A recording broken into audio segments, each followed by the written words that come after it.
Hello, family. How are you today? This is LAG from No More Mass coming to you again another day to encourage you, to encourage your heart.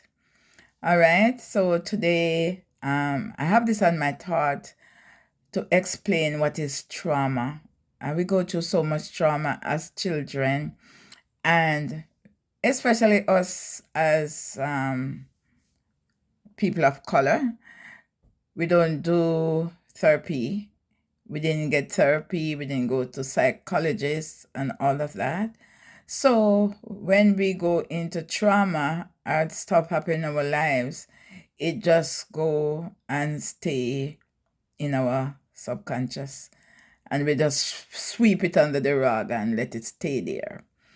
But trauma have a way of resurfacing because it have to be dwelt with. No matter what you're going through and what happened in your life, trauma has to be dwelt with. So we go around in our life in circles upon circles and circles. We're trying everything in our power to make everything right, but it never feels right. We're always in drama with others. We're always in conflict with others. And we don't understand what happened. Sometimes we can have any great relationship, no relationship, especially with a man and woman relationship, parent relationship. But it starts from trauma in our childhood. Sometimes we have parents who wasn't emotionally there for us.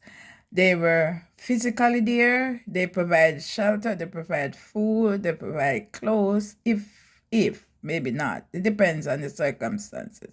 Some people have two parent families. Some people have a mother and a father.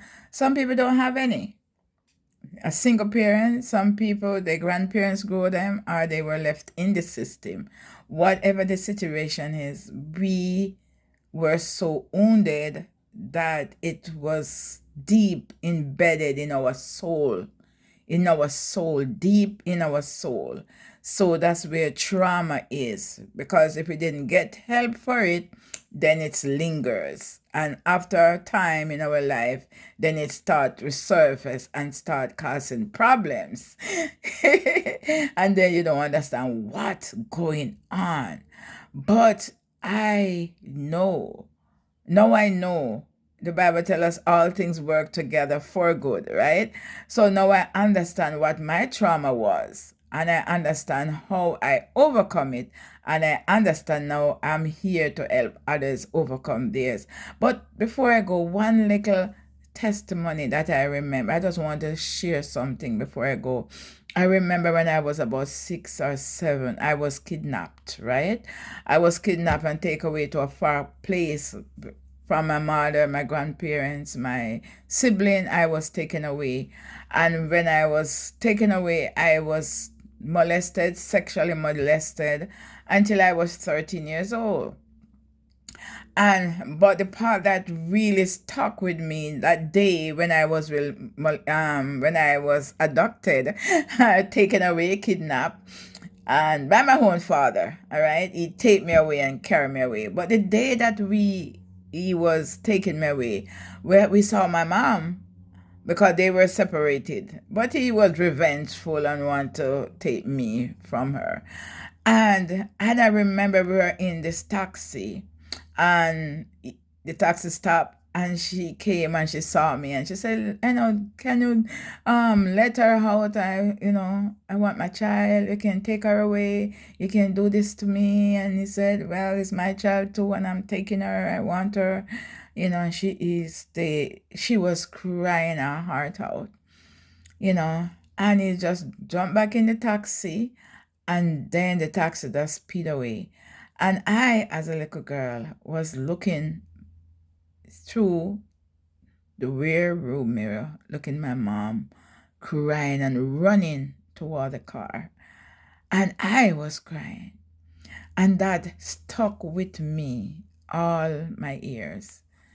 It stuck with me. Oh, my mother was so hurt, so broken, because I was taken from her. Wow. Yes. and that little girl got stuck. That little girl got stuck in that wounded place of her, and she grew up going through the trauma, going through the abuse, physically, mentally, emotionally, spiritually too. For most time, people use the Bible to beat you with it. That's another story. I'll get to that another time. But I just want to tell you how trauma begins. And it's not until when I was about 38, near to 40, then all those things start to surface. And I was at a place that I felt like I was going crazy. I was losing my mind. So that's where the mental issue come in. And you lose your mind because you don't know who you are. You know, that low self-esteem, that unwanted feeling, that unworthy feeling. You don't know who you are. You don't know who you are.